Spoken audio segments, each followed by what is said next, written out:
കുറച്ച് മുന്നേ എൻ്റെ അടുത്തേക്ക് ഒരു പാരന്റ് ഒരു ഫാദർ വന്നിട്ട് അവന്റെ കുട്ടീനായിട്ട് അദ്ദേഹത്തിന് 9 വയസ്സുള്ള ഒരു മോനായിട്ട് കൗൺസിലിംഗ് സെന്ററിലേക്ക് വന്നിട്ട് പറയാണ് ഇവന് ഇടക്ക് പോൺ വീഡിയോസ് കാണുകയാണ്. ഓക്കെ, അപ്പോൾ ഇവന്റെ ഫോണിൽ ഞാൻ നോക്കുമ്പോൾ ഒരുപാട് പോൺ വീഡിയോസ് ഉണ്ട്, നിങ്ങളൊന്ന് പറഞ്ഞു കൊടുക്ക് എന്ന് പറഞ്ഞിട്ട് ഭയങ്കര ദേഷ്യത്തിലാണ് എന്നോട് വന്നിട്ട് സംസാരിക്കുന്നത്. അപ്പോൾ ഞാൻ ആ ഫാദറിനെ കോളാക്കിയിട്ട് ഞാൻ കുറെ കൗൺസിലിംഗ് ഒക്കെ കഴിഞ്ഞതിന് ശേഷം പിന്നെ ഞാൻ ആ ഫാദറിന് എന്ത് ചെയ്യാണ് പറഞ്ഞു കൊടുത്ത ഒരു കാര്യം എന്നുള്ളത്, ആക്ച്വലി ഇത് പറയാൻ ഏറ്റവും അനുയോജ്യമായിട്ടുള്ളത് ആരാണ്? നമ്മുടെ ഫാദർ തന്നെയാണ്. ആക്ച്വലി ഇപ്പം നമുക്കൊക്കെ നിനക്ക് ഫാദർ ഉണ്ട്, ഓക്കെ, നിന്റെ ഫാദറിന് നീ കിസ് ചെയ്യാറുണ്ടോ? നിന്റെ ഫാദറിന് നീ എത്ര കാലമായിട്ടുണ്ടാവും ഒന്ന് ഹഗ് ചെയ്തിട്ട് ഒന്ന് കിസ് ചെയ്തിട്ട്?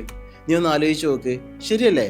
അപ്പോൾ നമുക്കൊക്കെ ഫാദേഴ്സ് ഉണ്ട്. പക്ഷെ നമ്മളൊക്കെ ആഗ്രഹിക്കുന്ന ഒരു കാര്യം എന്നുള്ളത്, നമ്മളൊരു ഫ്രണ്ട് പോലെ കണ്ടിട്ട് നമ്മളോട് സ്നേഹത്തിൽ ഓരോരോ കാര്യങ്ങൾ പറഞ്ഞു തന്ന് ഗൈഡൻസ് തന്ന് സപ്പോർട്ട് തന്ന് നമ്മുടെ മിസ്റ്റേക്കുകളിൽ ചീത്ത പറയാതെ നമുക്കത് കറക്റ്റ് ചെയ്യുന്ന ഒരു ഫാദർ ഉണ്ടെങ്കിൽ അതൊരു ഭാഗ്യമാണ്. ശരിക്കും അത് വലിയൊരു ഭാഗ്യമാണ്. ഓക്കെ, അപ്പോൾ ഇങ്ങനെയുള്ള ഈ കുട്ടീനെ ആയിട്ട് ആ ഫാദർ തന്നെ ഒരു ഒഴിഞ്ഞ സ്ഥലത്ത് പോയിട്ട് ഇതിൻ്റെ പ്രശ്നങ്ങളും ഇങ്ങനെ അമിതമായിട്ട്, ഇന്നിപ്പോൾ കുട്ടികൾ എന്ന് പറയുമ്പോൾ ചെറിയ ക്ലാസ്സിൽ തന്നെ 4ാം ക്ലാസ് 5ാം ക്ലാസ് മുതൽ തന്നെ ഈ ഫോൺ കണ്ടൻറ്റ് ഫോണിൽ കൂടുതലായിട്ട് വരുന്നത് കൊണ്ട് തന്നെ അവർ ചിലപ്പോൾ ഇന്നത്തെ കുട്ടികളുടെ ഒരു രീതി തന്നെ വ്യത്യാസമാണ്. ഓക്കെ, അപ്പോൾ ഇങ്ങനെയുള്ള കുട്ടികളെ ഫാദർ തന്നെ ഫ്രണ്ട്ലി ആയിട്ട് പറഞ്ഞു കൊടുക്കുകയാണെന്നുണ്ടെങ്കിൽ ആ കുട്ടിക്ക് ഒന്നും കൂടി നല്ലൊരു ഫ്രണ്ട്ലി ഫാദറിനെ കിട്ടും.